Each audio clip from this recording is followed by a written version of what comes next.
Good morning to all of you here, middle, and to those of you who are watching from afar. And if anybody happens to be watching from Australia, hi, Jackie, hi, John. Hope you all are doing well. I guess it's, I don't know, sometime evening or whatever there. It's a joy to be with you on any Sunday, of course, but of course this Sunday has been so beautifully and eloquently stated, bears a lot of weight, and some of that's good weight, some of it's poignant weight, some of it sort of presses on our hearts a little bit, but that's okay. It speaks to us about what the imagery of love really looks like, and maybe that's why Mother's Day has a particular place kind of in our context and culture, is because it's maybe one of the closest attempts that we can have toward sort of understanding what the embodiment of love really looks like. So I thank you all for being with me here on this Mother's Day. And one of the lectionary readings for, believe it or not, we are still in Eastertide, if you will. Pentecost, as Rob mentioned, will be on next Sunday, but one of the lectionary readings is the first Psalm, and the first Psalm is valuable on a lot of levels. First of all, it helps us to kind of set the tone for the rest of the Psalms. It gives us a sense of what maybe we've got to look forward to, and I think a lot of us would agree that the Psalms kind of stand as that inspirational book of the Bible that we can often go to and be encouraged by. But this first Psalm has a little bit of baggage. It talks to us about if you will, the recompense for those who end up hanging out with the wicked or taking the path of sinners and all the things that will unfold for them. And while I suppose that needs to be addressed and reckoned with on some level, this morning, I want to plumb the depths of what I really believe is the incredibly beautiful core of this psalm. Again, the psalm that sets the stage for all the others going forward. Verses 2 and 3, but their delight is in the law of the Lord, and on God's law they meditate day and night. They are like trees planted by streams of water, which yield their fruit in its season, and their leaves do not wither. In all that they do, they prosper. Even in that, there's a lot to sort of work with. But a couple of things that first and foremost come to mind is that this person who steps into the kind of relationship with God that the psalm is talking about speaks of the idea that they meditate on the goodness of God, the presence of God, day and night. If you go to the Jordan River Valley, you can come upon the ancient ruins of the Qumran community where the Essenes lived. And one of the practices of the Essenes was that they had within their community at any moment on the clock, so to speak, even though that was before clocks, but at any moment of the day or night, there was someone either inscribing or studying or in some way illuminating the Word of God. And they did that because they wanted it to always be clear that their community was connected to that divine presence. Now, I'm not suggesting this morning that we have to appoint somebody to be the 24/7 scribe for our commitment to our involvement with the presence of the divine. But what I am suggesting is this: just like the Essenes in the Jordan River Valley understood that presence is a 24-hour proposition, we ought to understand that, and we ought to take joy in it. Because it means that while God meets us, no doubt, surely, in the beautiful majesty and choreographed loveliness of a moment such as this, the good news is that God also meets us in the commonplace and everyday places as well. Like so many of you, I was thinking about a mother figure in my life, my mother. And I was thinking about the fact earlier on how just in the course of day in and day out, the simplest things, if I've observed closely enough, could almost take on a divine proportion. What do I mean by that? My mother was a seamstress, not by trade, but by affinity, and she could make beautiful garments, beautiful dresses, and everything else. And watching her, not knowing the first thing about how to stitch fabric together, but watching her, I could see the beauty of that creativity unfold, watching her hands in the course of rendering a garment or even working a sewing machine. I can remember as well marveling at the idea that as I'm going about childhood things, somehow sustenance and food lovingly prepared is being shaped and made ready for me and my family. My mom was a nurse. Now, the plus of that is that nurses are absolutely wonderful and should always be lauded and applauded. The downside for me was that I could never get away with saying on a morning that I was too sick to go to school. Because my mom would check, and she would take my temperature. My mother was a nurse.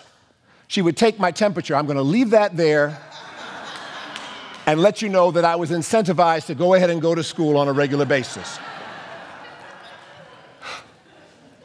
But the fact being that if we can lay claim to the power and beauty and presence of God in the divinely ordinary things, the things that we can celebrate having watched our mothers or those who were like mothers or are like mothers in our lives, then we've come a little bit closer, I think, to the ideal that the psalmist is talking about when he says that this godly person meditates on the law of God day and night. So the idea that God can show up in the ordinary and in the mundane is not only something we ought to be able to celebrate when we look upon the beautiful handiwork of those, again, who've been like mothers to us. It ought to also give us some encouragement. Because upon closer examination, I think you'd agree that there are some places where we need to be certain that God can meet us and that we are able to encounter God. The good news is for all of the chicanery and evilness of intent and all of the backlash, the divisiveness of culture, God can still meet us in places where we least expect it. The last time I checked, God can meet us at a Starbucks in Philadelphia. The last time I checked, God can meet us at a Waffle House. The last time I checked, God can meet us at a common room at Yale University. God can meet us at a barbecue in Oakland, California. God can meet us at Colorado State, even if we make somebody else uncomfortable by our presence being there. God can meet us at an Airbnb when we're doing nothing more simple than checking out and going home. And God can meet us on a golf course when we take our time on the 7th hole. And God can meet us in Flint. And God can meet us in San Juan. God can meet us in the mundane places, the simple places, and thanks be to God, the places where oftentimes we least expect it. So understanding that the psalmist is telling us that this relationship with God is a all-encompassing 24/7 relationship. It ought to give us encouragement that even in those kinds of places that seem devoid of the measure of human justice and mercy that we so value and hold dear, we know a God who can come and set in order the things that are wanting. So along with God being with us 24/7, the passage tells us that as we understand this relationship, the metaphor that the psalmist thought was so valuable and so worthwhile to consider and to linger on for a minute is that they are like trees planted by streams of water, which yield their fruit in its season. Well, if you are a tree planted by a stream of water, there are several propositions that you want to make sure you consider. One is that your sustenance is in large measure going to be drawn from the vibrancy and the life of that water, so we'll go ahead and call it living water. But another challenge, maybe a cautionary note, is that as you take in, so you become. So if you're on a stream, whatever is upstream may ultimately have an effect on who you are and what you seek to be. So my cautionary word is to be mindful of what is upstream and whether you want it in your biosystem, if you will, or not. Sometimes we have to be discerning and make sure that we don't really provide the space or the place for those things that would either dampen our spirit or cause us to be divisive in the way in which we live out this proposition of who we are as children of God. So be mindful that not everything from upstream is worth your time or your energy. Be discerning in the best of ways and make sure that those things that cause you to have vitality and strength are what you engender from what's upstream. But along with being concerned about what's upstream, the psalmist tells us that being planted, if you will, on the banks of this river of living water gives us the opportunity to be strengthened, to be nurtured, to be a part of the system, if you will, that's taking shape there. So it means, therefore, I think that the psalmist is saying that at our best, we must be part of community. Not talking really about an isolated, solitary existence here, talking about the prospect of being nurtured and strengthened by the community in which we find ourselves.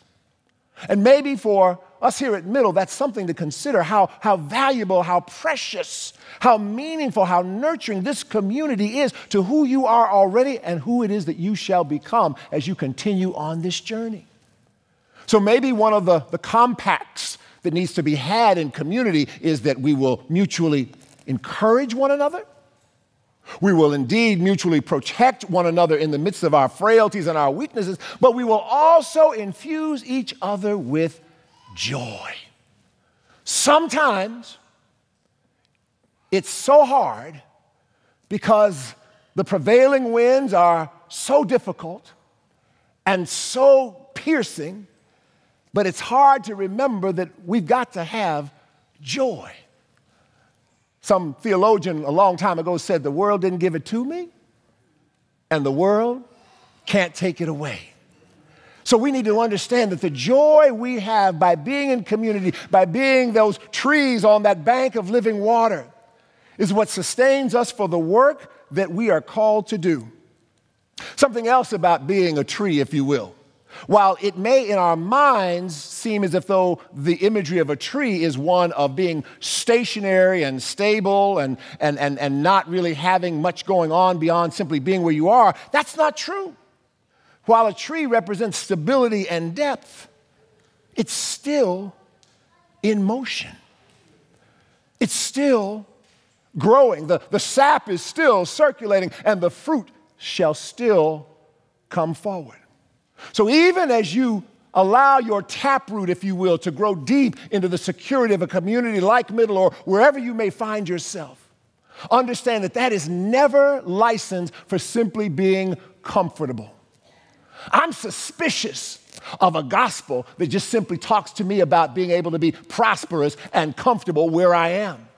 I'm suspicious of a gospel that tells me that I can achieve all that God has for me once I have all the material things that I can envision or name or claim.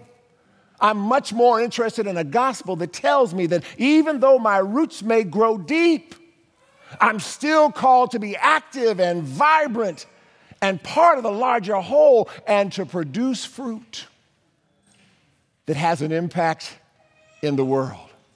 So I said, be careful about what comes from upstream, but be conscious about what you send downstream. Is my good going somewhere? Is the good that I feel empowered to be a part of, is the good that I'm called to do, is it making me simply feel good? Or is it having an effect and an impact even beyond my scope and reach? Maybe one of the most powerful things that we can lay claim to is that we are part of a proposition of planting trees under whose shade we will never sit. but knowing that the work, the witness continues because we're strengthened by the very relationship that God has promised to us. And those roots, if you will, that go deep are nurtured by, I'll say, a great chorus of witnesses. Those who've gone before us. Again, one of the reasons this day is so meaningful and so poignant for us is because it reminds us of the examples, not just simply of the wonderful things that those who've been like mothers to us have done for us, but it reminds us of examples of love, selfless, strong, and serving. And we need that inspiration and encouragement when the work that we're called to unfolds. Tomorrow, Rob mentioned, in Washington and in Albany and around this country, there are going to be people gathered. Our friends William Barber and Liz Theo Harris in D.C., along with Rob and many of us, and others as well, to begin the Poor People's Campaign. And I'd love to say to you this morning that it's a proposition that everybody agrees with, that there's disparity and inequity in the world and it needs to be rectified. There needs to be a redistribution of the wealth. There needs to be access to all the things that give for a viable life. I'd love to be able to say to you, everybody agrees and now we can go home. But I think you all know that's not the case. So tomorrow, and not just tomorrow, but even now and all the days yet ensuing, the strength that's going to be needed for bearing witness in that moment can't just come from what I bring to the table. I've got to have some roots that go deep and are nurtured by the great chorus of those who've come before and the great chorus who surround us even now in prayerfulness and in support. So we're not called to comfort. We're not called to idleness. Even as we grow and thrive, we're called to be available for the good work of the realm of God. If you want a tree to be well rooted and well planted, you have to disturb the soil. It's not a proposition of just simply being comfortable. So we need to understand that as God, in relationship with God, disturbs our soil, it's not to simply disquiet us, but it's to allow for us to even do that much more for the realm of justice and mercy and love. So, what feeds into your life? What gives you nurture? What gives you vibrancy? Where are you planted? What community are you in that allows for you to be engaged in the work that not only you need to do alone, but you need to do in partnership with others? What community are you a part of? And then is your good, the fruit of your work and the fruit of your labors, simply something to make you feel good? Or does it make its way into the hearts and lives and circumstances of others? I think this morning it's important to remember that as this psalm begins the Psalms, and you all know that the Psalms will take us through many places as they unfold, and they're inspirational in many ways, but I think the persistent theme is at every turn and at every bend of life, we should know and understand that we are not in it by ourselves. We are anchored in community, and we are in a proposition that the very divine is a part of. So, where are you planted? What are you doing? Are you making sure that the very essence of who you are is what God has intended? Thomas Merton, great Catholic scholar, said this: a tree gives glory to God by being a tree. It consents to God's creative love. It expresses an idea which is in God's mind. So the more a tree is like itself, the more it is like God. What permission that is for us to be who God has shaped and fashioned us to be. What permission that is to be the fullest measure of what it is that God has shaped and formed in the creativity of your heart and in your spirit. Don't feel that you have to bind, and bend to someone else's lower expectations. Just go ahead and be who it is that God has destined you to be. So, Baptist preacher that I am, if I were closing this out in second grade at Little Widows Mite Baptist Church, I might take the time to be illustrative and a little alliterative or whatever, but I won't do that. I won't talk about the fact that if you're an oak tree and you've got strength that accumulates over the years, be the fullest measure of an oak tree that you might be. I won't do that. I won't say that if you're a pine tree and the very presence of your existence makes the measure of the landscape and the horizon different, and therefore the creativity is impacted upon the culture around you. I won't do that. If you're a maple tree, the fact that the brilliance of your colors can sometimes beckon people from far and wide to give honor to God for the creativity that's evident in you, I won't take the time to do that. If you're a willow tree, I won't talk about the fact that the intricacies of your beauty as you lap against the waters of that living river are something that cause the hymns of heaven to unfold. I won't do that. If you're a cherry blossom tree and all the beauty and the intricacy that represents of a hand of God that is interested in not only the majors but the minors, I won't do that.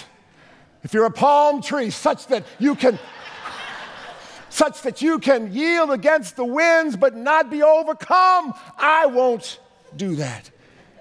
And if you're a redwood soaring high, or if you're a bonsai soaring low, you still have the fullest measure of what God calls you to be in you going ahead and being you. I won't do that. But I will say this, with all due respect to the psalmist, I think Jeremiah does him just a little bit better.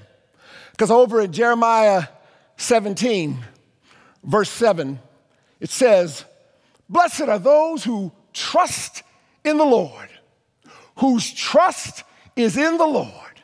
They shall be like a tree planted by water, sending out its roots by the stream." Now listen to this. "It shall not fear when heat comes, and its leaves shall stay green.